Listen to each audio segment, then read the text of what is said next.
van a ceñirse a una teoría que explica digamos, el inicio de las migraciones por la llegada de los hunos, ¿sí? Algunos autores van a denominar a esta teoría la teoría de la bola de billar, como ya les dije en la clase anterior. Porque, como bien sabemos, perdón que haga esta explicación, pero cuando empezamos a jugar digamos, al billar, va la bola, el primer tiro rompe y dispersa el resto. Bueno, esto vendría a ser así, sí, a grandes rasgos. El problema es que nosotros sabemos muy poco sobre los hunos, ¿sí? A ver, se cree que vinieron del este, del lejano oriente, aparentemente expulsados por los chinos, probablemente, y en su paso los hunos van migrando hacia occidente y ya para el siglo IV están próximos, ¿sí?, al Mar Negro, y ahí empiezan, y esto siempre voy a decir así, empiezan en teoría a empujar a estos otros pueblos más hacia el occidente, ¿sí? Pero repito, hay muy poca evidencia y muchos de los autores recurren obviamente a modelos muy teóricos, ¿sí?, sobre lo poco que tenemos, ¿sí? La llegada de los hunos va a provocar este desplazamiento de estos otros pueblos bárbaros, ¿sí?, en cadena. Entonces yo acá tomo tres hipótesis de manera sintética para tratar de explicar el inicio de las migraciones, ¿sí? Primero, tenemos esta hipótesis de Walter Goffard, ¿sí?, que dice que, bueno, en la década del 370, la llegada y el ataque de los hunos incitó a algunos godos, o algunos pueblos que nosotros podemos considerar como godos, ¿sí?, a abandonar sus hogares y buscar admisión en el imperio, ¿sí? Estos grupos, nos dice Goffard, siempre fueron, o bueno, no siempre, pero fueron ya desde hace tiempo vecinos del Estado romano, ¿sí?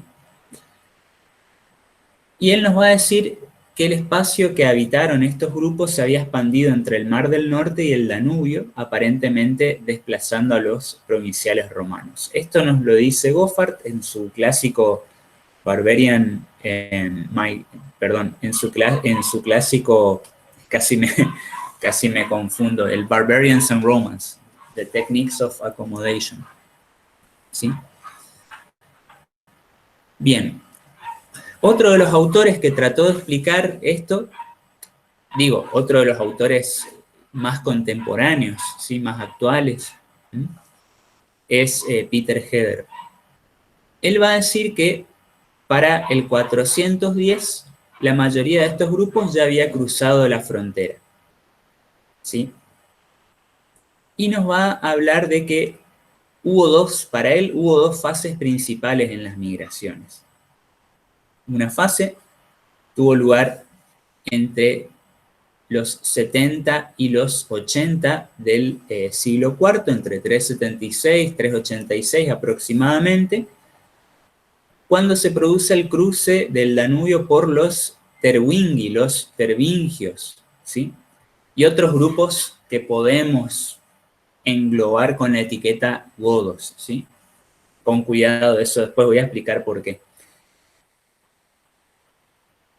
376 corresponde a este primer cruce de los tervingios, ¿sí?, que piden asilo a las autoridades del imperio. Esto está descrito en el libro 31 de la obra de Damiano Marcelino, todo este proceso. Y la otra fecha es 386, que es la migración del caudillo Greutungo o Doteo.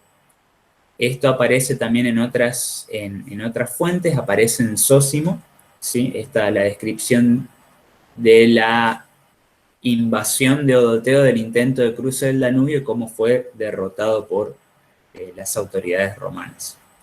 La segunda fase para Heder va a tener lugar entre 405 y 408. 405 es el año de la invasión de Radagaiso a Italia, que es un personaje del que ya hablamos un poco en la clase anterior. Y 408 es también una invasión del jefe 1 Uldin o Uldino en el Imperio Oriental. Este Uldin era, digamos, un jefe 1, un jefe de origen 1 que servía como federado en el ejército romano oriental, ¿sí? Bueno, Heder nos va a decir que estas dos fases fueron causadas por la intrusión del poder de los hunos en los bordes de Europa, ¿sí? Entonces, él lo que nos va a decir es que es tan súbita la llegada de estos grupos, de los hunos, que fuerza a estos otros grupos a cruzar la frontera en un periodo temporal muy corto. ¿Y cuál fue el problema a esto? El problema fue que el Estado romano fue incapaz de lidiar, de organizar la llegada de estos grupos de manera efectiva, ¿sí? Es decir, no les da el tiempo, son muchos grupos y en muy poco tiempo, ¿sí? Pido disculpas por los ruidos de, no sé si se escuchan los ruidos de perros vecinos, perdón. Bueno, tenemos otra hipótesis que es la de Guy Halsall, que, digamos, sostiene que muchos de estos grupos migraban a raíz de la manipulación que ejercían los romanos en la política interna de estos grupos. Es decir, los romanos influenciaban con su política exterior, influenciaban la política interna de estos grupos que nosotros conocemos como tervingios y greutungos, ¿sí? Y a partir de allí, estos grupos se van a acercar a el modo de vida romano, ¿sí? A las estructuras romanas. Estos grupos nómadas que, digamos, circulaban próximos a la frontera generalmente tenían relaciones íntimas y muy a menudo predatorias, ¿sí? con los grupos de carácter más sedentario. Eso siempre tenemos que tenerlo en cuenta, que muchos de estos grupos se encontraban guerreando entre sí muchas veces, y ahí es donde el Imperio Romano aprovechaba también la situación para tratar de influir en uno u otro grupo para usar un grupo contra otro, por ejemplo. Pero esto también ya lo vamos a ir viendo. Acá estamos hablando, recuerden siempre, de la segunda mitad del siglo IV, ¿sí? Y vuelvo a hacer la aclaración. Los romanos tuvieron contacto con estos grupos ya desde hace tiempo, ¿sí? Es decir, estos grupos no eran algo nuevo, para el siglo IV no eran algo nuevo, el imperio comerciaba con ellos, ¿sí? Perdón, iba a utilizar mal la palabra, los utilizaba como federados, ¿sí? Había acuerdos de paz, etcétera, etcétera, no eran algo nuevo. Lo que va a ser nuevo para fines del siglo IV y comienzos del V es la cantidad de grupos que quieren migrar hacia el interior del imperio, ¿sí? Eso va a ser lo novedoso de esta época, básicamente. Bueno, acá tengo unos mapas, ¿sí? Con la división del imperio entre Oriente y Occidente en el 395, o sea, a la muerte de Teodosio, ¿sí?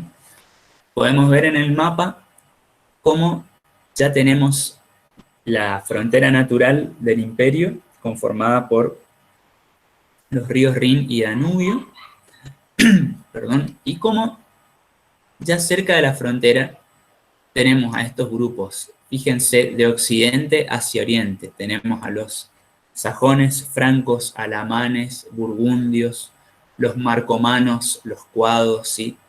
Los gépidas o gépidae, ¿sí?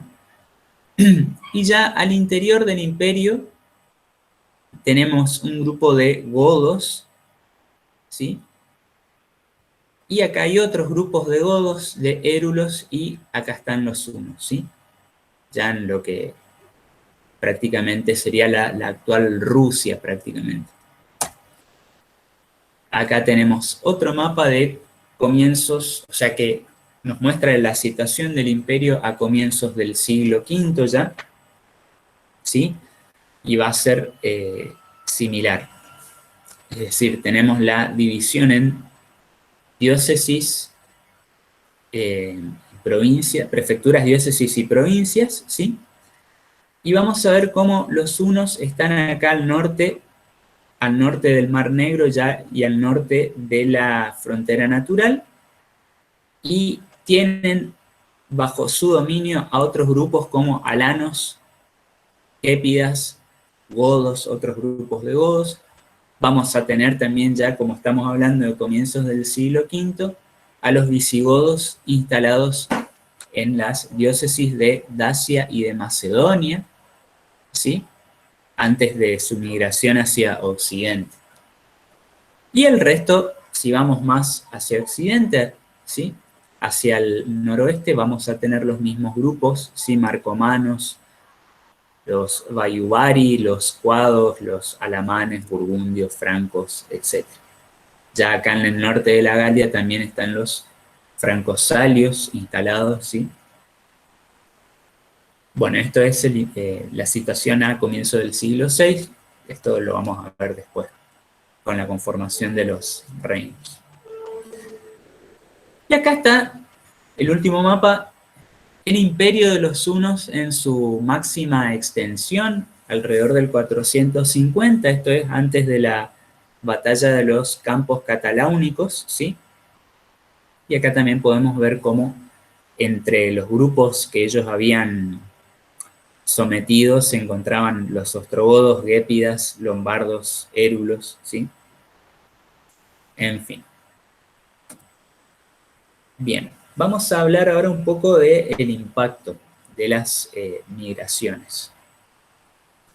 Bueno, la principal consecuencia o el principal impacto de las migraciones fue la integración de estos grupos en la cultura romana a través de sus funciones en el ejército tardío, es decir, su integración al modo de vida romano, ¿sí? A las estructuras culturales romanas, ¿sí?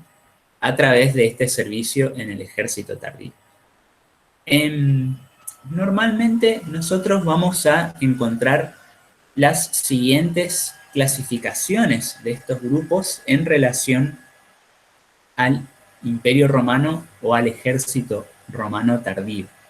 La más conocida, que también ya la hemos mencionado un par de veces, es la de los federados, en latín foederati, que eran básicamente grupos de bárbaros que servían en el ejército romano, previo acuerdo entre un emperador y un jefe bárbaro, por el cual este jefe no romano, este jefe bárbaro, se comprometía a suministrar efectivos, reclutas al imperio a cambio de un salario regular.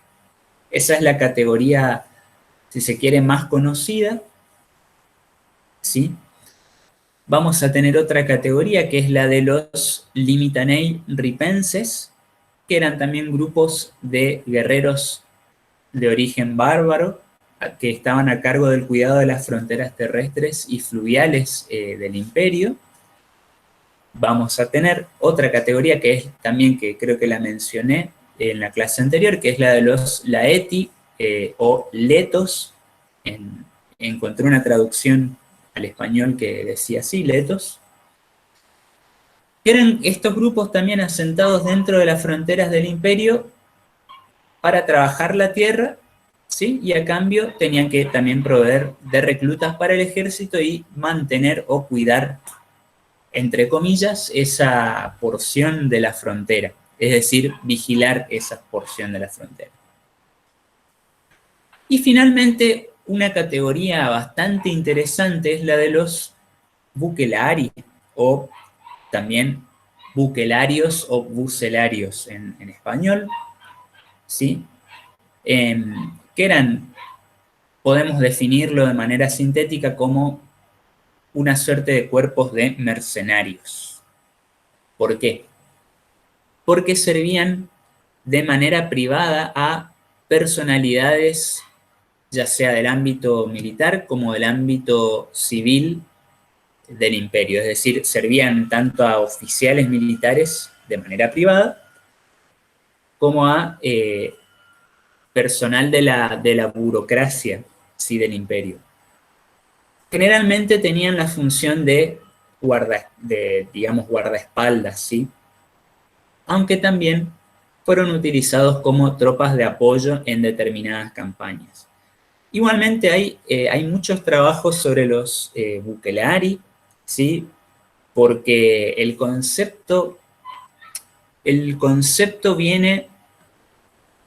¿Por qué hablamos de que son mercenarios? Porque este concepto viene del término bukela. Un historiador, Paul Vinogradov, ¿sí? Había esbozado este concepto de que el término viene de bukela, ¿sí? Que la bukela era un pan de calidad superior al pan que consumían las tropas regulares romanas. Entonces esto, nos dice ese autor, nos está indicando que estas tropas tenían mayor poder adquisitivo, ergo tenían como un salario más alto y a partir de eso se infiere de que eran ya guerreros de élite, ¿sí? Mejor equipados, etc. Bueno, como les digo, hay varios trabajos sobre los bucelari y en principio eran, digamos, cuerpos de guerrero que servían de manera privada, es decir, no se les pagaba con los fondos del Estado romano, sino que estos personajes de la burocracia o del ámbito militar romano les pagaban a estos grupos, en teoría, a partir de sus propios ingresos, ¿sí? Igualmente hay algunos casos en los que esta teoría se contradice, y estos van a ser, por ejemplo, los bucelari del siglo VI que estaban en el Egipto bizantino. Porque ahí sí eran pagados, tenían este nombre, bucelari, pero eran pagados ya con fondos públicos. Pero no importa, no nos vamos a meter. Esto es para que vean todos los problemas que hay a la hora de estudiar a estos grupos. Bueno, como les decía, esta cuestión de la integración que se da a través del reclutamiento, generalmente. Nosotros vamos a tener antecedentes de este reclutamiento de bárbaros ya en la época de Augusto con la Guardia Pretoriana, por ejemplo, y con el caso de los francos en la época de Diocleciano. El tema es que los 5 años que van, en teoría, desde 378 al 382, van a ser un punto de inflexión en esto del reclutamiento. A partir de ese año, del 382, nosotros vamos a encontrar que las fuentes van mencionando cada vez más a menudo que los emperadores romanos o generales romanos empiezan a utilizar grupos bárbaros en el ejército, grupos de federados o grupos más numerosos de bárbaros, ¿sí? Recuerden lo que les decía, que siempre estuvo el contacto entre el imperio y estos grupos, ¿sí? Y yo les decía recién que durante la segunda mitad o el último cuarto del siglo IV, valga la redundancia, estas migraciones van a ser más numerosas, ¿sí? Algo así va a pasar también con el tema del reclutamiento, ¿sí? ¿Por qué estos 5 años son el punto de inflexión? Porque vamos a tener dos acontecimientos. Uno de ellos es la conocida batalla de Adrianópolis del 378, acontecimiento que está también descrito en la obra de Amiano Marcelino, en el libro 31, ¿sí? Y las causas de esta batalla. Amiano Marcelino, acá voy a citar un par de fragmentos, nos va a decir, cito: así pues, los hunos, una vez invadidas las regiones de los alanos, conocidos tradicionalmente como tanaitas, que habitan junto a los breutungos, después de asesinar y de robar a muchos de ellos, hicieron un tratado con los demás, y así, contando con esta ayuda, atacaron ya más confiados y por sorpresa los extensos y fértiles territorios de Hermenrico, o Hermenerico también, ¿sí? Este era un rey muy belicoso, temido por los pueblos vecinos debido a sus numerosas y valerosas hazañas.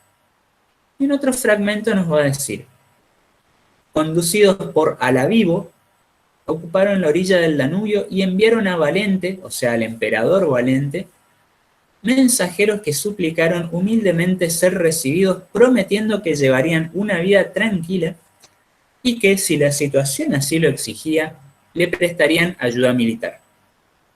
Este era el pedido que hacen, digamos, estos grupos aproximadamente en el 376, y pido perdón si estoy recurriendo mucho a las fechas, pero bueno, hay veces que es inevitable. Sí, 2 años antes de esta batalla. Pero Amiano nos va a decir, cito: mientras se producían estos hechos en el exterior, rumores terribles difundieron que las gentes del norte estaban soportando calamidades insólitas y peores que las ocurridas hasta el momento. Y es que en toda la zona que se extiende desde los marcomanos y los cuados hasta el Ponto, una multitud bárbara de pueblos desconocidos, expulsados de su territorio por un ataque inesperado, se habían diseminado en torno al Ister, o sea, al Danubio, junto con sus familias. Fíjense cómo estoy citando estos fragmentos del libro 31 y cómo va avanzando la narrativa, cómo este autor va explicando las causas, ¿sí?, de la batalla de Adrianópolis, ¿sí? Y va explicando las causas, si se quiere, de esta migración, ¿sí? Cito: pero cuando la noticia fue confirmándose y se vio reforzada, además por la llegada de los legados extranjeros que suplicaban que recibiéramos a su pueblo en nuestra orilla del río, se produjo más alegría que temor. Además, aduladores expertos alababan la buena fortuna del príncipe, que había conseguido un contingente de tropas tan numerosas y procedentes de tierras muy alejadas, de manera que, casi sin esperarlo, uniendo sus propias tropas y las extranjeras, tendría un ejército invencible.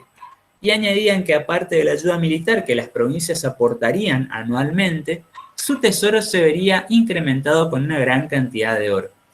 Acá Amiano se está quejando de los que estaban, de aquellos que estaban felices con esta noticia, que sostenían que, bueno, el emperador estaba también como, digamos, fue dotado de buena fortuna porque había conseguido básicamente otro ejército, pero conformado por gente que venía de tierras lejanas y que iba a poder unir este ejército de bárbaros con el propio ejército romano. Bueno, Amiano, bien sabemos, era contrario a estas políticas, ¿sí? No veía con buenos ojos el uso de los guerreros bárbaros, como así tampoco el desempeño de los emperadores cristianos.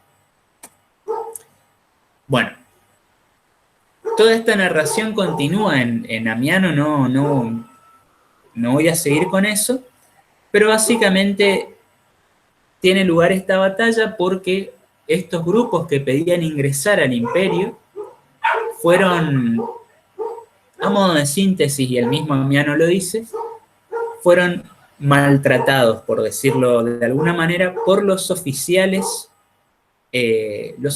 romanos que se encontraban a cargo de estos procedimientos en la zona de frontera, ¿sí? El tema es que comienzan a haber saqueos, ataques, ¿sí?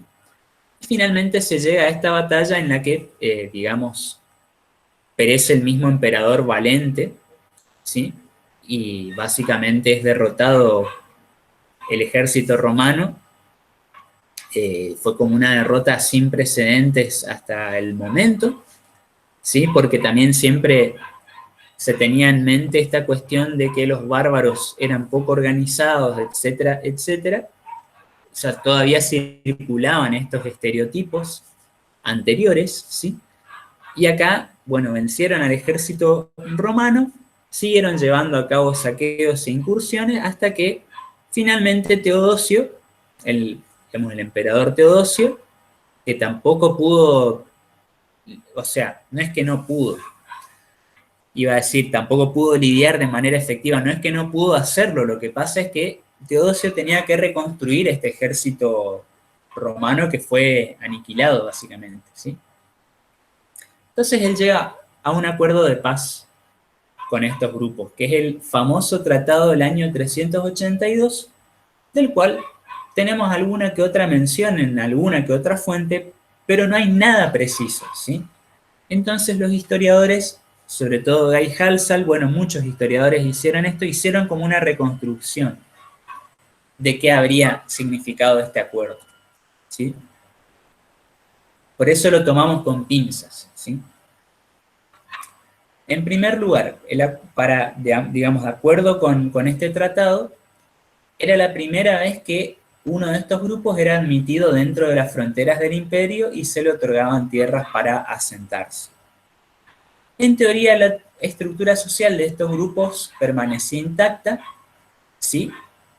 E incluso, algo que iba a ser una novedad, estos grupos iban a servir, digamos, iban a prestar ayuda militar al Imperio Romano, pero siendo liderados por sus propios jefes y no por oficiales romanos, ¿sí? Entonces los godos, y acá estoy usando el término godo como, de vuelta, como un término paraguas, los godos tenían que contribuir con efectivos para el ejército romano, ¿sí? Básicamente. Entonces, permiso. Entonces nosotros vamos a tener que este reclutamiento que empieza a darse sobre todo a partir de esta fecha, es decir, con posterioridad a la batalla de Adrianópolis y al tratado del 382, tiene, de acuerdo con Peter Heather, tiene este reclutamiento una serie de fases, ¿sí? La primera de estas fases es la deditio o rendición o sumisión de un pueblo bárbaro tras un combate. ¿Por qué? Porque si bien se estableció este acuerdo con algunos grupos, va a haber igual otros grupos que siguen llevando a cabo incursiones, ¿sí? Siguen cruzando la frontera para saquear. Entonces, Teodosio establece toda una política de derrotarlos e ir integrándolos al ejército romano. La deditio es la rendición o la sumisión de este pueblo bárbaro que fue derrotado. El segundo paso es la restitutio, es decir, el mecanismo por el cual se restauraba el orden en esa región, en ese territorio. Y el tercer paso es el foedus, es decir, el acuerdo que se establecía entre este grupo vencido y el imperio. Así, estos miembros de este grupo vencido se convertían en federados y a cambio el Estado romano les otorgaba pagos y favores, ¿sí? Esta es la teoría básica, ¿sí? Sobre todo a los líderes de estos grupos. El gran problema de esto es que la mayoría de los documentos, como siempre ocurre, no nos proporciona mucha información con respecto a los detalles, a los pormenores de estas negociaciones, ¿sí? Algo que me faltó decir acá con esto con esto del reclutamiento de bárbaros en esta etapa, ¿sí? Estamos hablando siempre del último cuarto del siglo IV. Otro autor que es Thomas Burns, que escribió, digamos, un libro muy, muy importante, se los voy a mostrar rápido por acá, que es Bárbaros a las puertas de Roma, que es un estudio, dice, un estudio de la política militar romana y los bárbaros entre el 375 y el 425 después de Cristo. Él acá habla, este autor habla de que el procedimiento era la receptio, es decir, la recepción, ¿sí?, de estos grupos. En muchos casos, nos dice Burns, estos grupos que eran derrotados pasaban a ser integrados al imperio a través de este mecanismo y que obviamente muchos pasaban a ser comandados por oficiales bárbaros de confianza, entre comillas, ¿sí? Bueno, es también como parte de la teoría básica. Bien. Así como el Estado romano reclutaba a estos grupos vencidos, obviamente también vamos a tener algunos casos en las fuentes en los que nosotros podemos percibir que era un reclutamiento voluntario.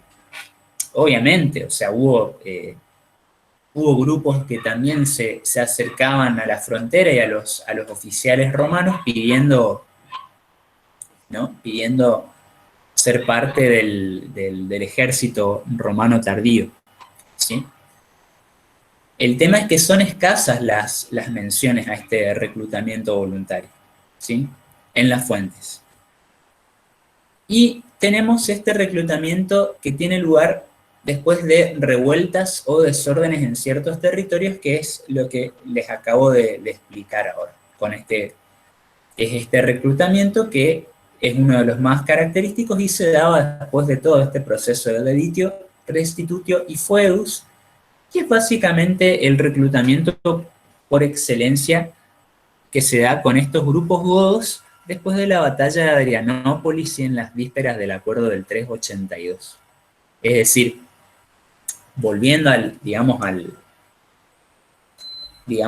inicio de esta sección, esta fue una de las causas, o mejor dicho, perdón, fue una de las consecuencias que tuvieron las migraciones, ¿sí?, las migraciones bárbaras, ¿sí?, el reclutamiento, la integración de estos grupos en el ejército romano, ¿sí? Bueno, acá tenemos un fragmento de la consularia constantinopolitana, ¿sí?, que nos va a decir para el año 379 y para el año 382 nos va a decir que, hubo muchas batallas, dice, que tuvieron los romanos con los godos, ¿sí? Hubo victorias que obtuvieron contra otros grupos, ¿sí?, como los alanos y también hunos, ¿sí? Y dice, ipseano universagens gothorum cum rege suo in Romaniam se traditerunt, ¿sí? Ese año una multitud de, una gran gens de los godos con su rey fueron llevados a Romaniam, ¿sí?, a la tierra de los romanos, haciendo una traducción muy sobre la marcha, muy libre, ¿no?, pero bueno, se entiende.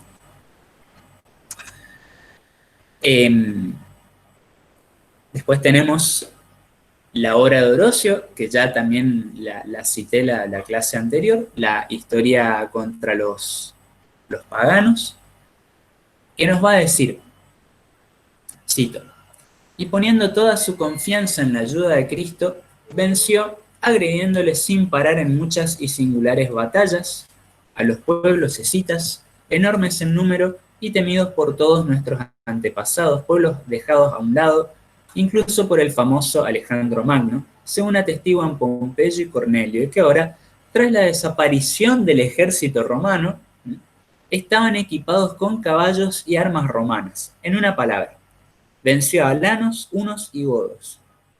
Entró como vencedor en la ciudad de Constantinopla y para no agotar en continuas guerras a aquel pequeño ejército romano, concluyó un tratado con el rey godo Atanarico. Pero Atanarico murió nada más llegar a Constantinopla. Todos los pueblos godos, tras la muerte de su rey, se entregaron al poderío romano al comprobar la valentía y benignidad de Teodosio. Bueno, acá está el acuerdo, ¿sí? Obviamente, como Teodosio era un emperador cristiano, ¿sí? Orosio habla muy bien de él, ¿sí? Pero nos da algunos detalles, ¿sí? Algunos detalles interesantes que podemos tener en cuenta, que nos hacen ruido, como tras la desaparición del ejército romano y cómo estos pueblos estaban equipados con caballos y con armas romanas, ¿sí? En fin, etc. Vamos a tener también las migraciones o invasiones de los greutungos, ¿sí? Esto voy a hacer acá un paréntesis para que se entienda. Nosotros en las fuentes, sobre todo en Amiano Marcelino, pero en general en las fuentes que hablan de estos grupos bárbaros de fines del siglo IV y que están vinculados a los acontecimientos que tuvieron lugar, digamos, con posterioridad a la batalla de Adrianópolis, las fuentes los llaman Tervingi, o sea, tervingios, y Greutungi, o Greutungos, ¿sí? Estos dos nombres en el siglo V desaparecen. O sea, cuando aparece Alarico, que ya voy a hablar de él, cuando aparece Alarico, los nombres de estos dos grupos desaparecen y empieza a aparecer el nombre de visigodos, ¿sí?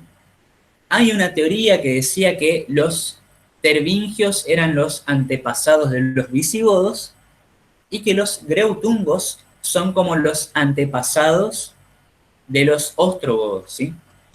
Pero igual, como siempre, son especulaciones, ¿sí? O sea, las fuentes no explican por qué desaparecen estos nombres y aparecen estos otros nombres, ¿sí?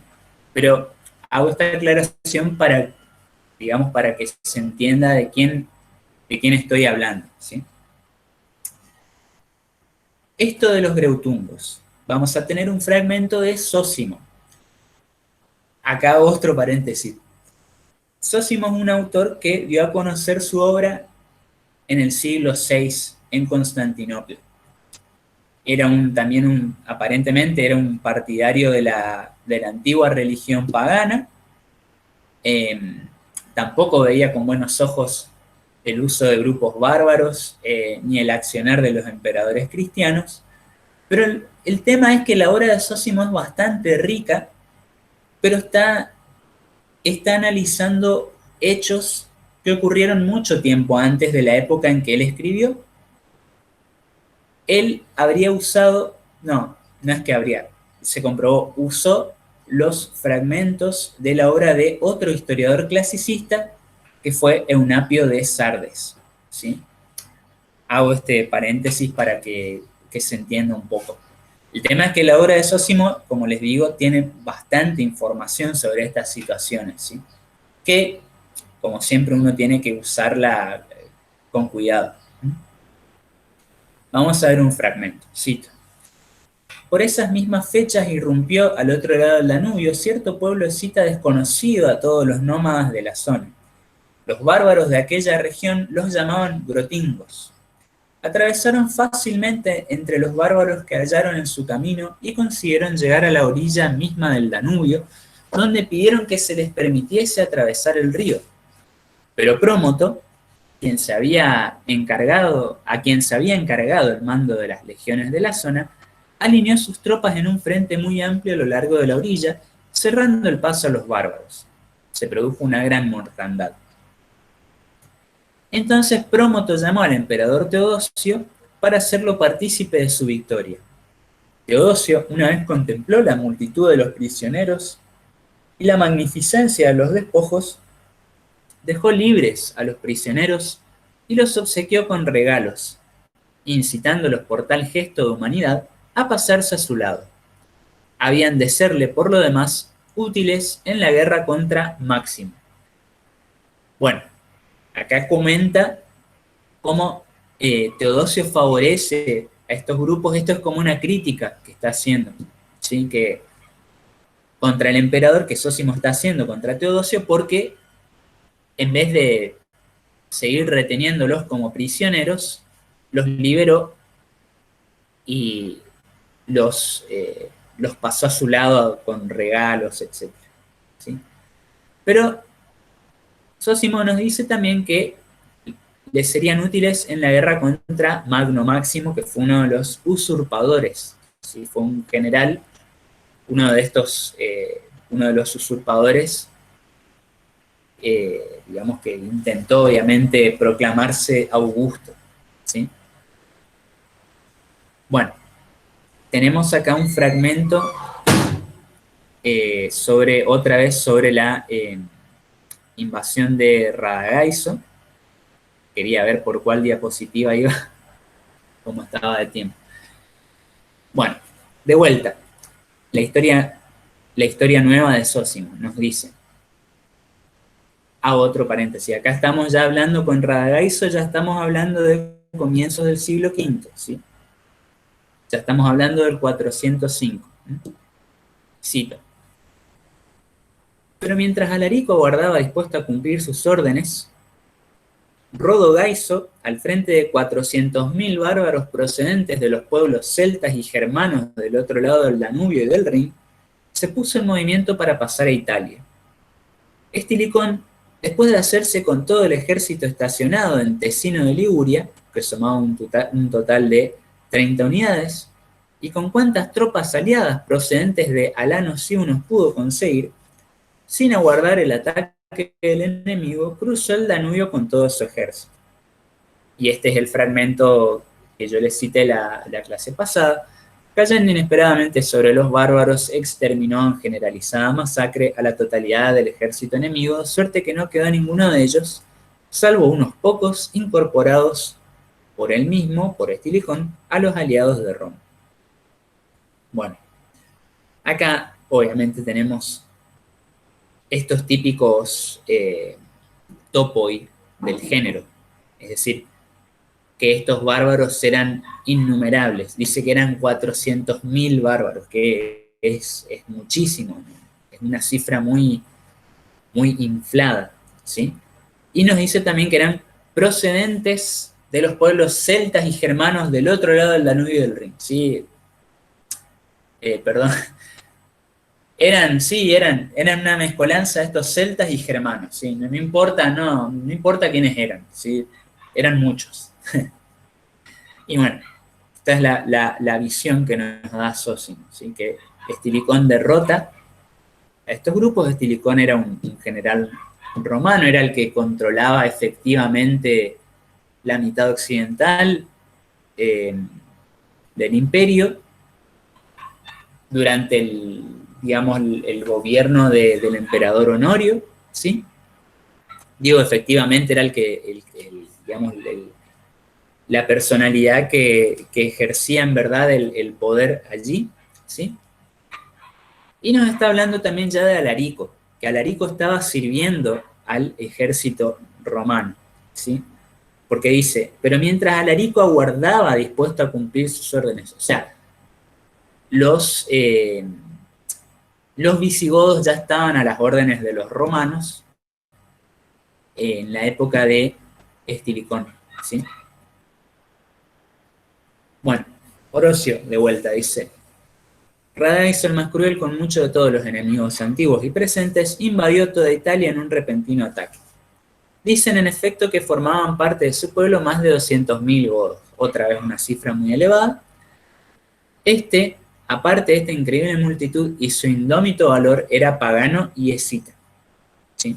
Recuerden que Orosio fue un escritor cristiano, ¿sí? Entonces va a señalar esto, era pagano. Bueno.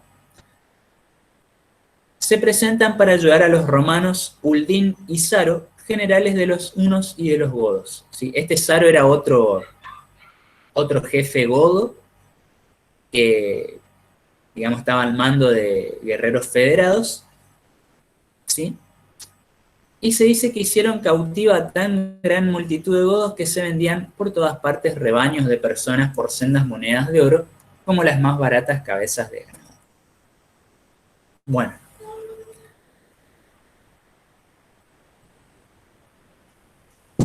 El tema es que ya en la época de los visigodos, es decir, a comienzos del siglo V y ya durante el liderazgo de Alarico, nosotros vamos a comenzar a ver en las fuentes que esta integración a través del reclutamiento va a cambiar. ¿Por qué? Porque las fuentes van dejando de mencionar que los romanos derrotan a pequeños grupos y que los integran a las unidades militares romanas, ¿sí? A partir del siglo V, nosotros empezamos a ver cómo los romanos lo que hacen es ya hacer una alianza con un, vamos a decirlo así, un contingente entero. Es decir, ya no integran a pequeños grupos, ¿sí? Sino que hacen un acuerdo con los visigodos. En realidad, hacen varios acuerdos, ¿sí? Hay varias alianzas entre los visigodos con ciertos personajes de la institucionalidad romana. Por ejemplo, con Rufino hay otro acuerdo entre Alarico y Eutropio, ¿sí? en el Imperio Oriental, y hay otro acuerdo entre Alarico y Estilicón. Digamos, Alarico lo que hacía y lo que van a hacer los visigodos durante bastante tiempo es chantajear, en cierta manera, al Estado romano cuando pedían algo, por decirlo de alguna manera, y el imperio se negaba a concederles eso que ellos solicitaban. Entonces los visigodos llevaban a cabo saqueos, extorsionaban, ¿sí? En cierta medida al Estado romano hasta que había una alianza. Se dice que Rufino, que era, que fue un prefecto de pretorio en el Imperio Oriental, tuvo esta alianza con Alarico para tener una fuerza militar aliada próxima por si su rival, que era Estilicón, ¿sí? venía desde Occidente a tratar de tomar el mando en el Imperio Oriental. Esta es una teoría. Rufino es asesinado por Gainas, que fue otro caudillo godo, y vamos a tener que después hay otra alianza entre Alarico y Eutropio, porque Eutropio también estaba enemistado con Estilicón. Cuando Alarico ve, esto nos dice Wolf Liebeschutz, nos lo dicen otros autores, cuando Alarico ve que la revuelta de Gainas sale mal y que hay un pogromo en Constantinopla en el que persiguieron y asesinaron a los guerreros godos de Gainas y que Gainas tuvo que escaparse, bueno, en teoría cuando Alarico ve eso, y cuando ve que la política de Constantinopla, del Imperio Oriental, se vuelve un poco más dura en relación al uso de guerreros no romanos, se dice que Alarico empieza a migrar hacia Occidente, ¿sí? Va hacia Italia y prefiere ahí sí establecer un acuerdo con Estilicón. Estas, ya le digo, son teorías, ¿sí? Pero tienen bastante sentido para entender por qué van migrando ya los visigodos estando dentro de las fronteras del imperio. Bueno, con posterioridad a la muerte de Alarico y de Ataulfo, que son los primeros líderes visigodos, vamos a tener la alianza entre el rey Balia y el general romano Constancio ya en el 417. Y acá esta esta alianza es muy importante. ¿Por qué? Porque este general primero los manda a los visigodos al mando de Valia a luchar contra los suevos, vándalos y alanos que ya habían llegado a la península ibérica y que estaban causando desórdenes. Entonces, cuando los visigodos logran restablecer la situación en Hispania, Constancio los manda a llamar y firma un acuerdo con ellos.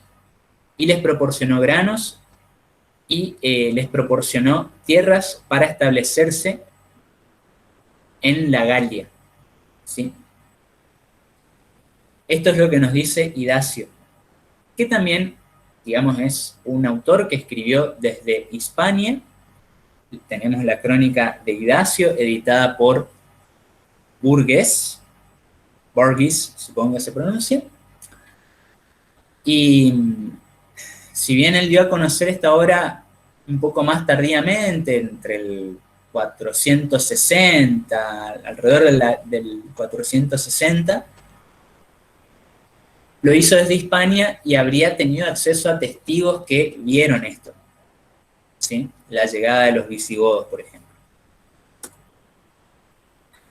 Acá tenemos un fragmento que dice: Valia rex votorum Romani nominis causa intra Hispanias magna efficit, barbarorum. Es decir, Valia, el rey de los godos, por la causa de los romanos o por la causa del nombre de los romanos, produce grandes derrotas, grandes masacres a los bárbaros, ¿sí? Bien, y después tenemos este otro fragmento de la misma crónica, ¿sí? Que tiene la palabra sedes. Entonces dice: Got intermiso, certamine quod agevant per constantium ad Gallias revocati sedes in Aquitanica a Tolosa usque ad Oceanum aqueperunt. Es decir, que son llamados a las Galias por Constancio y reciben sedes, tierra, ¿sí? En Aquitanica Secunda, ¿sí? Bien. Orocio nos va a decir también, que escribió con proximidad a esto: le sucede después en el trono Valia, elegido por los godos precisamente para romper la paz, pero predestinado por Dios para confirmarla, porque continuó con el tratado. En pro de la seguridad romana afrontó su propio peligro hasta el punto de que se enfrentó a los otros pueblos que se habían asentado en Hispania, en cuyo enfrentamiento los peligros de la batalla fueron para él, mientras que los beneficios de la victoria fueron para los romanos, ¿sí? Ya, y es que sabemos por frecuentes y seguras noticias que hoy día hay guerras en Hispania entre sus pueblos y que se producen matanzas por uno y otro bando de los bárbaros. Dicen también estas noticias que sobre todo el rey Valia es el que insiste en conseguir la paz. No sé por qué Orocio habló tan bien de Valia, pero bueno, acá tenemos que lo deja en un pedestal, básicamente.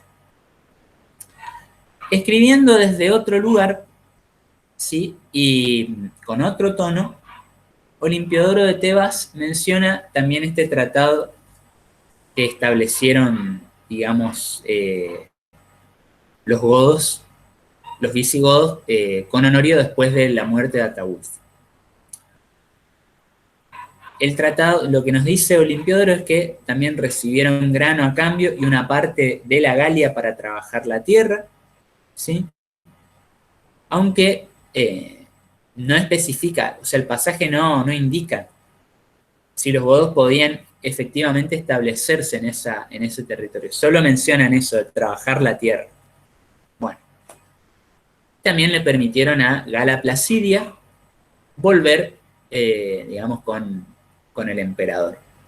Gala Placidia era la hermana de Honorio, que fue raptada por Ataulfo. Bueno, eso ponen después buscar más información si les interesa lo que a mí me gusta denominar como el chismerío de la historia. Bueno. Vamos a tener otra fuente, la crónica del 452, que sí confirma que fueron establecidos. ¿Por qué? Porque dice Aquitania Gotis Tradita. Aquitania le es entregada a los godos, por decirlo así.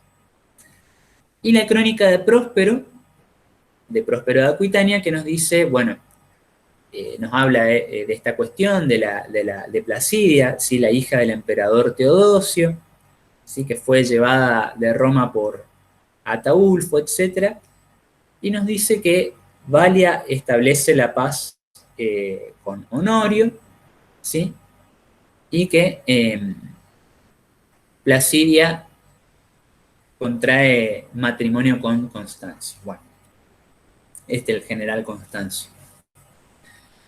Entonces, y ya para ir, creo, acercándonos al final, sí, de esta presentación, vamos a ver que este periodo que tiene lugar entre el final del siglo IV y el comienzo del siglo V estuvo marcado por una continua inestabilidad política y social. Y en este contexto, el reclutamiento de bárbaros se tornó una práctica muy común. Y, de acuerdo a algunos autores, fue una práctica indispensable para las autoridades romanas a fin de asegurar la supervivencia del imperio.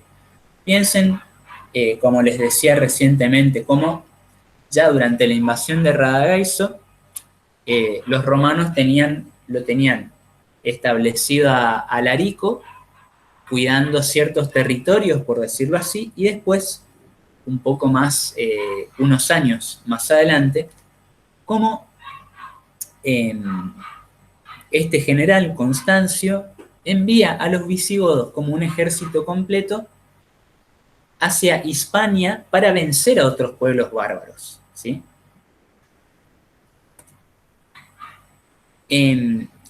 Este enrolamiento que vimos que tenía lugar después de las derrotas, en muchos casos tenía la forma de alianzas forzadas, ¿sí?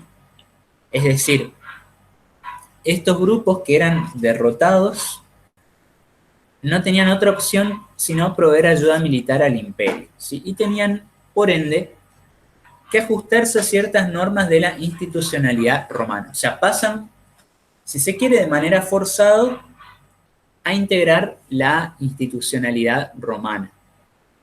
Pasan a tener ese contacto con la cultura romana, ¿sí? Muchos de estos grupos. Y como les decía, ya a partir del siglo V vamos a tener esta tendencia que es el uso de contingentes completos de bárbaros. En síntesis, el imperio hace un acuerdo principalmente, ¿no?, con los visigodos y los manda a atacar a otros grupos no romanos, ¿sí? Vamos a ver esto, que poco a poco se va abandonando la práctica de integrar a los bárbaros en las unidades romanas a título individual, ¿sí? Esto se da por las comodidades que suponía contratar, ¿sí?, por decirlo de alguna manera, un grupo completo en lugar de estar llevando a cabo todos estos procedimientos de dividirlos e integrarlos a distintas células del ejército romano tardío. Aparte de que sería mucho más veloz este reclutamiento de esta manera. Estos cambios también los vamos a ver ya en el final, en lo que conocemos como el final del Imperio de Occidente, ¿sí?, entre 455 e incluso incluso en la época del surgimiento de los primeros reinos post-romanos, ¿sí? Porque con la conformación, por ejemplo, del reino franco y del reino burgundio, Constantinopla va a establecer acuerdos, ¿sí?, pese a que hay una gran distancia territorial, va a establecer acuerdos, ¿sí?, con estos grupos, en el que los reconoce, ¿sí?, en teoría, ¿no?, Constantinopla los reconoce como dotados de cierta autoridad para gobernar allí, ¿no? Y a su vez, Clodoveo, por ejemplo, Clodoveo de los francos o Gundebaldo de los burgundios, buscan reconocerse a sí mismos con el título de Magister Militum o vestidos a la manera romana, ¿sí? Entonces, vamos a tener que este enrolamiento, ya en la última etapa del Imperio de Occidente, ya es totalmente reemplazado por un sistema que se acerca más al establecimiento de alianzas y la renovación casi constante de acuerdos, ¿sí? Es decir, a partir del 455, cada vez que un nuevo emperador en Occidente comenzaba su gobierno, sí o sí tenía que pactar con los visigodos u otros grupos para contar con apoyo militar, para contar con poder, ¿sí? Básicamente. Entonces, una consecuencia de este impacto es la barbarización del ejército, que en principio comienza a tener lugar de a poco en la época de Teodosio, porque requería de efectivos para enfrentarse a otros usurpadores. Estos usurpadores también caracterizaron la época del emperador Honorio en Occidente. ¿Sí? Hay como una asociación, son los usurpadores de Britania, ¿sí? Por lo general. Son generales que son designados como Augusto por sus propias tropas en Britania y cruzan al continente, ¿sí? Cruzan a la Galia. ¿Sí? Bien. Por eso algunos autores nos van a decir que estas usurpaciones son apoyadas por el ejército y eran los bárbaros y provinciales de las clases menos favorecidas quienes decidían sin tener en cuenta la capacidad del elegido, salvo en el terreno militar. Es decir, hay quienes sostienen que muchos de estos usurpadores vienen de Britania porque Britania fue como una región, como un territorio que fue siendo progresivamente abandonado por el Estado romano, ¿sí? Hay un montón de trabajos sobre el final de la Britania romana, etc. Creo que es un berenjenal, ¿no? Porque hay muy poca evidencia sobre cuándo termina el dominio romano efectivo en Britania. Pero lo cierto es que muchos de estos militares vienen de esa región y eh, tratan de quedarse con este título de Augusto, pero son derrotados. Esto en el periodo que va digamos, desde el gobierno de Teodosio hasta el gobierno, casi hasta el final del gobierno de Honorio, por ejemplo, en la mitad occidental del imperio. Pero vamos a ver que también otra consecuencia, otro impacto de las migraciones romanas, de las migraciones bárbaras, de la llegada de los bárbaros al Imperio Romano, fue el encumbramiento cada vez más común de estos líderes bárbaros, de orígenes bárbaros, en las políticas romanas, ¿sí? Muchos de ellos, como Estilicón, por ejemplo, o después más tardíamente como Ricimero, o Gundebaldo mismo, tuvieron mucha influencia ante los emperadores, ¿sí? Ante los últimos emperadores, sobre todo, de la mitad occidental. Bueno, acá está lo que les decía, ¿sí? De estos personajes y la influencia que ejercieron. Ya, fíjense, fines del siglo IV, tenemos a Arbogasto, ¿sí? Que ejerció gran influencia sobre digamos, sobre el gobierno romano al haber designado a Eugenio como emperador. Muchos de estos militares bárbaros no se designan ellos mismos como emperadores, sino que ellos tienen el poder militar y ponen a un emperador títere, por decirlo de alguna manera. ¿Sí? Bien.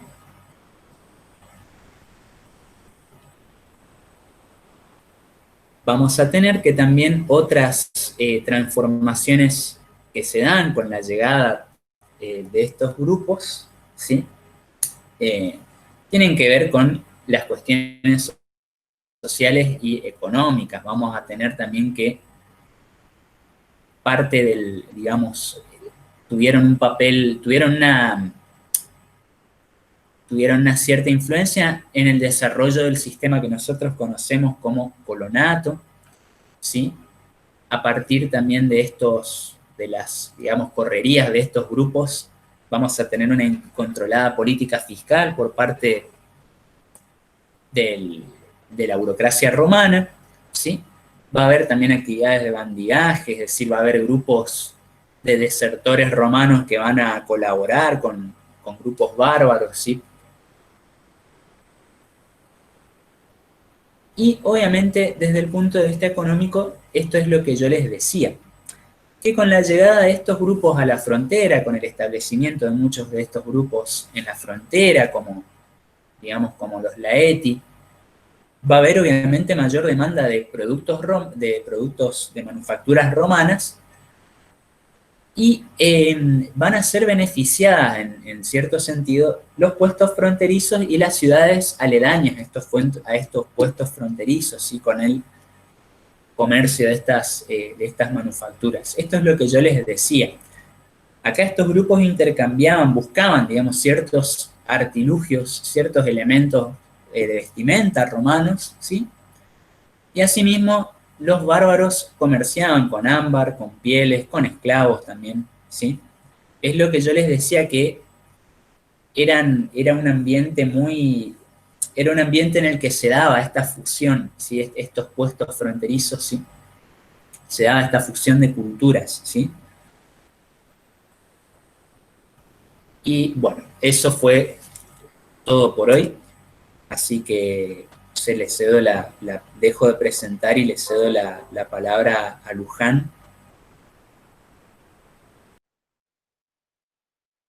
Veo que ya hay algunas preguntas. Bueno, sí, vamos a proceder entonces con las preguntas. Si te parece, te leo y arrancamos. Sí. Ya que estas son extensas. Dice, a ver,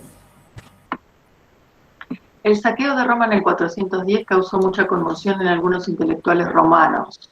Sí. Está pensando en San Agustín, acerca de la decadencia y debilidad del imperio frente a las oleadas de pueblos bárbaros. ¿Esta sensación de decadencia también era compartida por pueblo llano romano? ¿Las fuentes dicen algo acerca de la reacción del pueblo romano frente a la instalación de estos pueblos dentro de las fronteras del imperio? Entiendo que estos bárbaros estaban culturalmente bastante romanizados hacia finales del siglo III y sobre todo siglo IV, pero no quita que son un otro distinto. Claro. Bien, el tema es que acá está la cuestión. Las fuentes, por lo general, no hablan. A ver, lo poco que nos llega a nosotros sobre la instalación de estos pueblos dentro de las fronteras, o de estos grupos dentro de las fronteras del imperio, no es algo que sea mal criticado, salvo, por ejemplo, por algunos, incluso no todos, por algunos de estos historiadores clasicistas que, digamos, como Amiano o como Zósimo, por ejemplo, que eran partidarios de la antigua religión romana. Pero después no nos llegan menciones negativas, ¿sí? Eso es eso fue algo para mí bastante. Estoy tratando de usar el lenguaje chabacano. Fue algo que me hizo bastante ruido, voy a decirlo así. Porque yo decía, pero ¿por qué no? Si no nos llegan casi de esas menciones, y en relación a lo que yo les decía la clase anterior sobre las caracterizaciones de ciertos personajes de origen bárbaro, que también, digamos, pese a que había algunos de ellos como Ricimero, que, digamos, depusieron emperadores, depusieron y elevaron emperadores a su gusto, generalmente no los caracterizan de mala manera, digamos, ¿no? O sea, salvo Enodio, por ejemplo, pero que dio a conocer su obra mucho más tardíamente, ya estaba muerto Ricimero, ya no sé si me explico. Ahí sí lo caracterizó como un godo vestido con pieles, etcétera, ¿no? Pero la reacción del pueblo llano, yo la verdad por eso eso no llega prácticamente a nosotros, porque también tenemos que tener en cuenta que muy poca gente sabía leer y escribir, digamos, en esa época, ¿sí? Y lo poco que nos llega viene de estas élites romanas, ya sean las élites romanas que se habían convertido al cristianismo y aquellas que seguían tratando de practicar esta religión antigua romana. Entonces, ambos grupos tenían, digamos, una agenda a la cual ellos trataban, una agenda que trataban de seguir, una agenda ideológica. Ellos escribían para un público que quería escuchar determinados estereotipos, ¿sí?, sobre los bárbaros, o que quería escuchar sobre la grandeza de Roma, ¿sí?, o sobre lo bueno que era la religión cristiana para el imperio, o lo malo que era la religión cristiana para el imperio en el caso de aquellos que todavía eran paganos. Pero básicamente hay pocas reacciones. Por eso, y para también ir cerrando, Goffart nos va a decir que en una de las cartas de Casiodoro, hay dos provinciales romanos que se quejan porque fueron desposeídos de sus tierras por un ostrogodo de nombre Tanca. Entonces Goffart dice, bueno, sí, pero este personaje los habría desposeído de su tierra porque ellos no habrían llegado a pagar los impuestos, ¿sí? Recuerden que Goffart nos dice que no se les otorgaron tierras en Italia a los ostrogodos, sino que se les dieron derechos para recaudar impuestos. Y si la población no llegaba a pagar eso, ellos, como tenían el derecho a recaudar impuestos, estaban amparados por la ley para expropiarle las tierras, ¿sí? Entonces, hay muy pocas así reacciones. Pero es cierto, sí, esta cuestión que es lo que yo les decía, si bien eran el otro, ya durante el siglo IV y sobre todo el siglo V estaban bastante romanizados, ¿sí?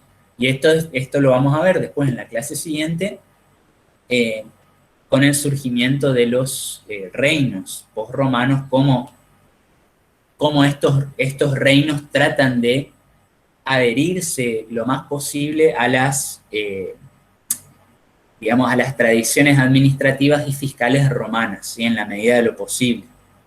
Roma era el modelo a seguir. Y por eso, y con esto sí, vamos a la otra pregunta, Paul nos dice que ser romano era muy importante tiempo después de la desaparición de una autoridad única en Occidente, ¿sí? Todavía era importante esa etiqueta, pero bueno, no sé, creo que me fui un poco. Estoy pensando, y solamente para decir alguna cosita que este tema, es que las fuentes que vos tratás son precisamente fuentes históricas, ¿no? Son crónicas, son historias, porque acá, a ver, sí, Fernando hablaba de San Agustín, ¿no? Y yo también estaba pensando en algunos comentarios que hace Jerónimo, por ejemplo, al momento del ataque de Roma en el año 410, ¿no? Que pareciera que dejaran entrever algunas otras cuestiones un poco alejadas de la historia, quizá más de pensamiento personal o quizá de pensamiento comunitario también del grupo que frecuentaban, ¿no? Pero quizás habría que buscar en algunas otras fuentes, pensaba yo, Sí, alguna coincidencia con lo que podría pensar el pueblo o una determinada parte, digamos, ¿no? Porque claro. no vamos a llegar a encontrar esto. Claro, el tema, yo no lo mencioné ahora porque es también todo un tema, pero sí, ese saqueo de Roma del 410 fue un acontecimiento, o sea, yo creo que habrá sido un acontecimiento obviamente muy nefasto para la gente de la época, porque sí, hay varias descripciones. Está la descripción de Orosio, eh, después hay también después, o sea, es como que repercutió mucho obviamente en la memoria porque, por ejemplo, para Orosio, que era cristiano, estuvo bien, digamos. O sea, fue como el castigo merecido a Roma porque no terminaba de adoptar el cristianismo, digamos, a grandes rasgos, ¿sí? Pero después, por ejemplo, Isidoro de Sevilla, al escribir la historia de los godos, nos va a decir, no, ellos ingresaron a saquear, pero cuidaron de no romper nada, o sea, estoy hablando igual de manera muy sintética, pero para que se entienda, no fue para nada traumático, se respetó esto, se respetó lo otro. Alarico, si bien era, ¿cómo era que decía? Algo así como, si bien era cristiano, era de la secta de la perfidia arriana, pero aún así no tocó, no destruyó los templos, bueno, hay toda una serie de cuestiones. Obviamente no había que legitimar los orígenes de los godos, ¿no? En la historia de los godos, pero sí es cierto, ahí hay muy pocas menciones y habría que ver, pero yo creo que habrá sido como un golpe ideológico muy fuerte, es el saqueo, el famoso saqueo de Roma. Bien, Thomas Helbing hacía alusión a si hubo grupos bárbaros que se convirtieron al cristianismo. Sí, sí, sí, sí, o sea, lo que pasa es que se convierten a la rama, o mejor dicho, se convierten al arrianismo que es declarado como herejía, ¿sí? Pero es una rama del cristianismo. Tengan en cuenta que en esta época también la iglesia todavía se está organizando, lo que nosotros conocemos como iglesia no tenía todo el poder que va a tener después en la Edad Media, ¿no? Entonces teníamos estos frecuentes debates teológicos para tratar, o sea, las autoridades de la iglesia estaban tratando de establecer el canon de lo que iba a ser, ¿no? El credo, ¿sí? Entonces estos grupos, la gran mayoría, si no me equivoco, los primeros fueron los godos en el siglo IV, que son convertidos al arrianismo por este tal obispo Ulfilas. ¿Pero por qué? Porque el que le envía a los misioneros era el emperador Valente, que era un emperador cristiano, pero que adhería a esta rama del cristianismo, al arrianismo, ¿sí? Y después, con posterioridad, muchos de estos grupos van a ir adoptando el credo católico, al que nosotros conocemos como el credo católico, o sea, el credo niceno, ¿sí? Pero sí se convierten al cristianismo, y de la religión de ellos no conocemos prácticamente nada, ¿sí? Así que, pero nada, dejo ese dato. Bien. Emanuel nos pregunta, dice, así como nos describió un proceso de integración que las fuentes mencionan en el espacio europeo occidental, ¿hay fuentes que nos hablen o hagan algunas menciones sobre esto en el norte de África o en el cercano oriente? Sí, hay una fuente que habla sobre los vándalos, que es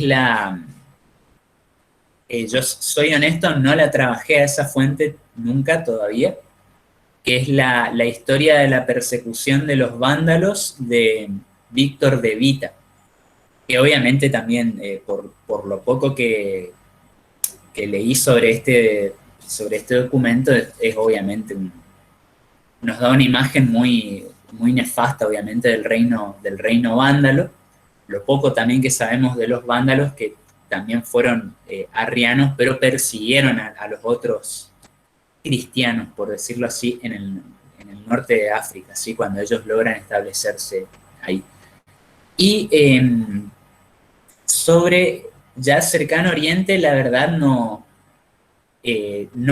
puedo responder a eso. Se escapa de mi esfera, pero el que podría saber eso, y que seguramente lo sabe, es Héctor Francisco, digamos, que es un historiador que trabaja esta cuestión de Persia, sí, de Persia ya en época post-romana, por decirlo así, o en la antigüedad tardía, perdón.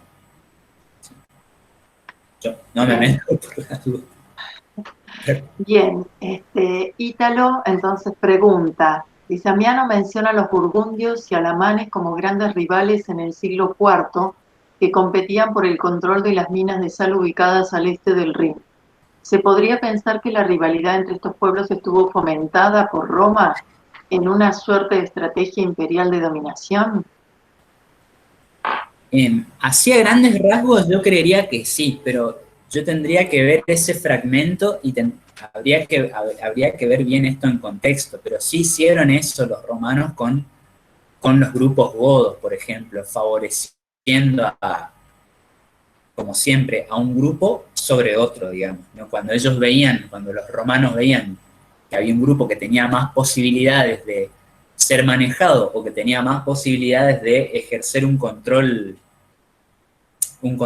militar más efectivo en cierta zona, favorecían a ese líder para someter a otros, digamos. Pero es la gran táctica esta de divide y reinarás. Sobre ese ejemplo tendría que verlo, pero es muy probable que sí. Pero sí, por ejemplo, lo hacen, que esto no lo mencioné para no irme tanto.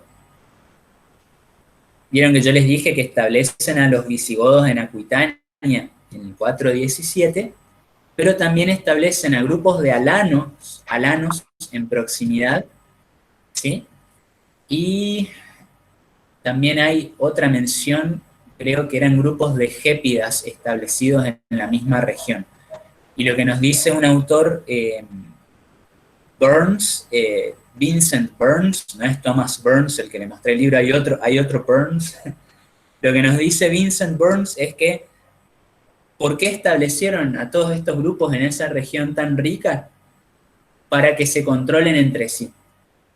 O sea, es decir, aparentemente Roma les habría dado órdenes a cada grupo que vigile al otro, por decirlo de alguna manera. Complicado el asunto, pero bueno. Pero tendría que ver ese caso de los burgundios y alamanes, digamos. Bien, Mónica pregunta qué sucedía con la posesión de la tierra ocupada por los bárbaros después de los acuerdos, si se las entregaban de manera temporal o permanente. Bueno, acá está la cuestión esta. Es una cuestión muy interesante la que plantea acá Mónica, porque el que trabajó mucho esto es Goffard, con esta cuestión de las tesis fiscales, Goffard y Durliat. Y entonces Goffard lo que nos dice es que en realidad no les entregaban la tierra en sí, dice él, sino que les entregaban un derecho para recaudar impuestos. Entonces estos federados bárbaros, con ese derecho a recaudar impuestos, ya tenían un ingreso para subsistir, por decirlo de alguna manera. Ahí también juega un papel también esto de la ley de la hospitalitas, esta ley militar de la hospitalitas que, digamos, decía a grandes rasgos que los propietarios romanos tenían que ceder una parte de su propiedad para alojar al ejército en determinadas circunstancias, pero el tema es, como siempre, las fuentes, porque los acuerdos dicen eso que yo les puse en las fuentes que les cité, pero no dicen nada más. Pero, volviendo al caso siempre de los visigodos en Aquitania, con posterioridad en el siglo V vamos a tener que ciertas fuentes nos hablan de cómo los visigodos trataron de asediar y de capturar otras ciudades, digamos, en la Galia. Ya con acuerdos, estaba todo bien, etcétera, pero ellos mismos rompían el acuerdo cuando querían para llevaron a cabo una expansión, por decirlo así, en la Galia a lo largo del siglo V. Entonces, ahí está este problema de la tierra, o sea, porque las fuentes no nos dicen eso, pero si nosotros comparamos lo que iba pasando, podemos suponer que fue de manera permanente, pero por un uso de la fuerza, ¿sí? Y esto lo digo así también lo digo con mucho temor, porque es una cuestión muy complicada y me da temor arrojar así afirmaciones así, pero lo que lo digo es a partir de la fuente, ¿sí? No. Supongo que fue de manera permanente con el tiempo por el uso de la fuerza, digamos. Pero nada, eso. Bien. Y con respecto a esto te pregunto yo, si hay algún Sí.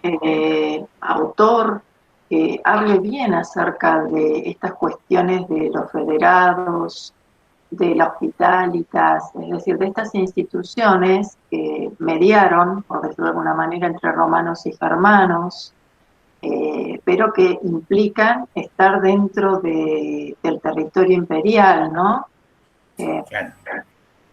Porque por allí a veces, bueno, esto que decías vos, ¿no? Se nota mucho que las fuentes no son claras y que no establecen a ciencia cierta qué implicancias tenían estas instituciones.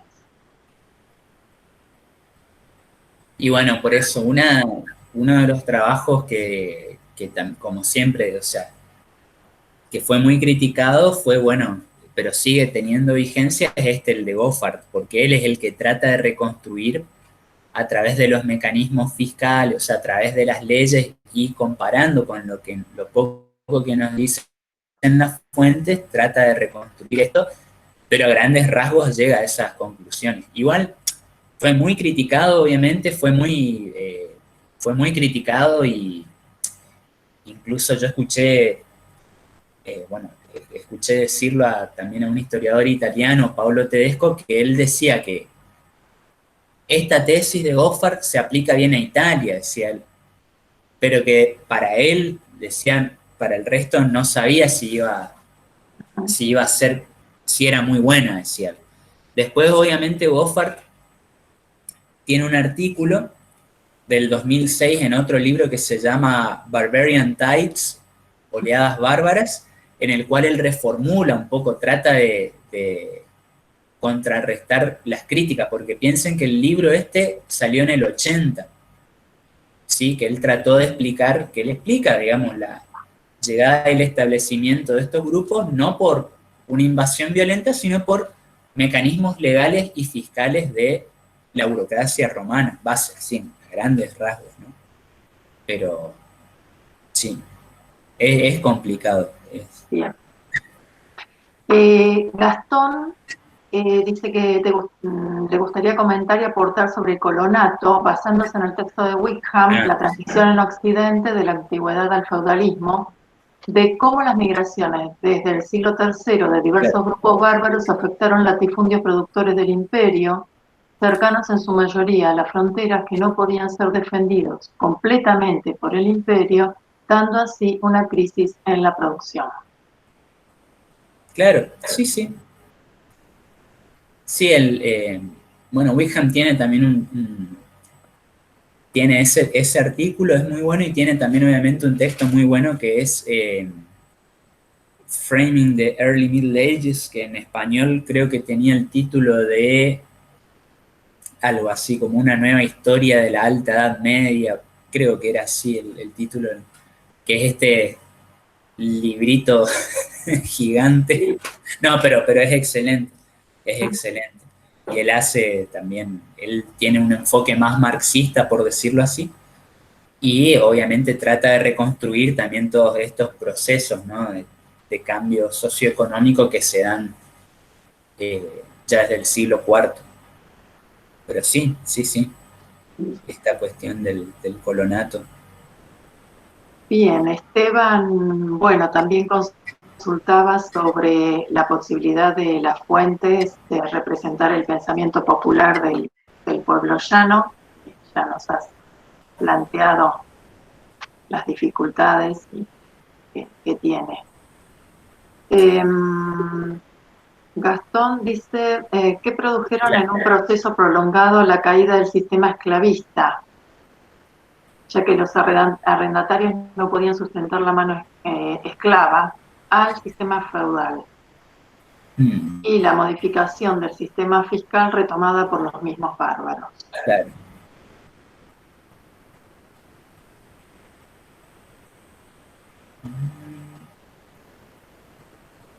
Claro, el tema es que también es acá bueno, me voy a meter un poco, no quiero, me voy a meter con cuidado. El tema es que es también una categoría compleja esta de esclavo, porque vamos a tener después todo este debate en torno al fin de la esclavitud, digamos, y en relación con las estructuras feudales, ya no yéndonos un poco más adelante. Pero sí. Bien. Es bastante. Sí, Cintia pregunta si se puede decir que el cristianismo fue un factor de unificación cultural con respecto a los grupos bárbaros. Sí, aparentemente podría ser por esta cuestión de la adopción del credo arriano, que yo les decía, de esta rama del cristianismo que adoptaron en principio. Después, obviamente, sí, cuando cambian su credo al cristianismo niceno, obviamente, como esa era también la misión de la iglesia, la unidad cristiana, ¿sí?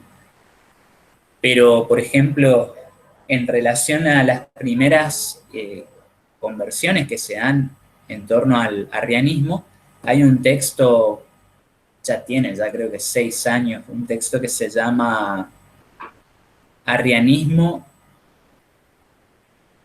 Credo, así era, Arrianismo, Herejía Romana o Credo Bárbaro, que es un volumen colectivo editado por Roland Steinacher, se escribe Steinacher, y Guido Berndt, que era Arrianism, donde, bueno, analizan esta cuestión, ¿sí? Que habría tenido, obviamente, un peso. Porque, hacia grandes rasgos, ¿por qué la mayoría de estos grupos adopta el arrianismo? Digamos, o sea, eso es una cosa rara, ¿no? O sea, y después, ¿no? Después adoptan el cristianismo niceno. Pero bueno, nada, eso.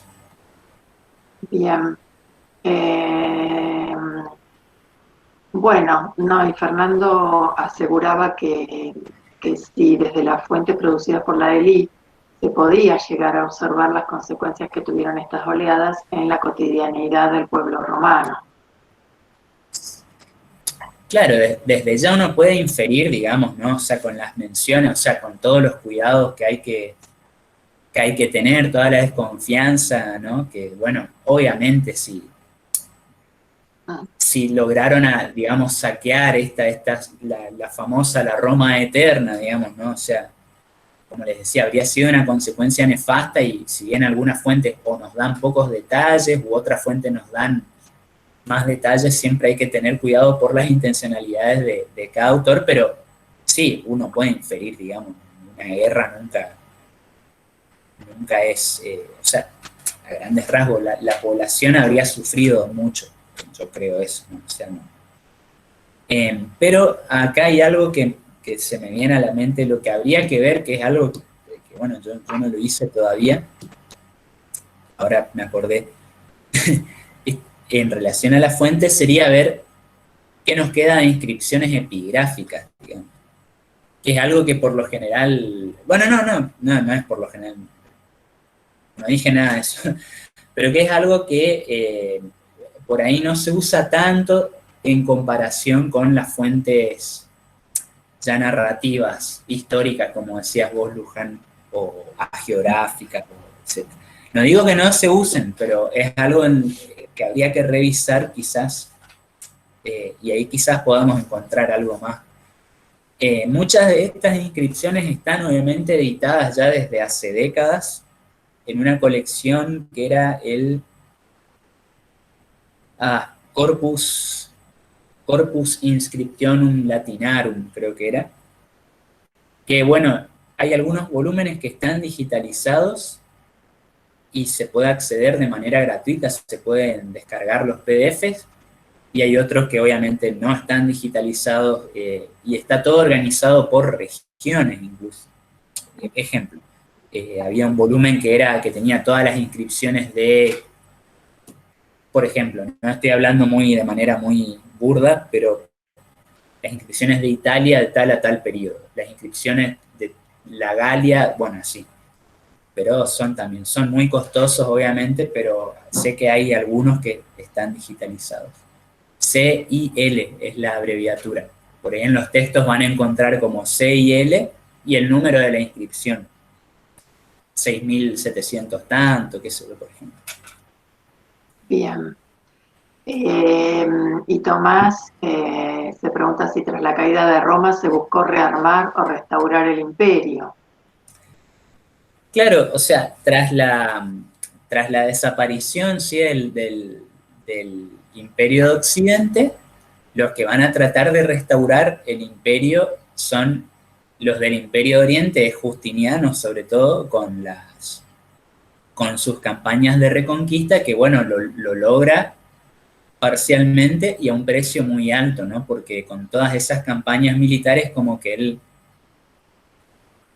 minó básicamente el erario, ¿sí?, del Imperio Oriental. ¿Sí? Fue muy, muy costoso, o sea, la guerra contra los godos, que parecía que iba a ser, la guerra contra los ostrogodos en Italia les llevó más tiempo del que hubiesen querido, porque también tuvieron ahí mucha resistencia de la población local.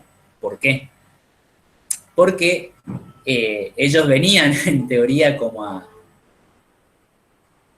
los bizantinos llegaban para tratar de recuperar Italia para el imperio, para volver, pero la población local sabía que iban a venir impuestos más pesados después, porque había que mantener a esas tropas, ¿no? Entonces, por eso se resistía, o sea, la población local participó también con los ostrogodos de este proceso de resistirse, ¿no? Pero bueno, así a grandes rasgos, ¿no? Y esto para cerrar esa idea. Esto lo lleva a cabo Justiniano, ¿no? Pero ya desde la época de Odoacro, por ejemplo, cuando Odoacro depone al último emperador de Occidente, Rómulo Augustulo, manda una comitiva a Constantinopla a devolver las insignias imperiales, ¿sí? Los regalia imperiales, los símbolos de la autoridad.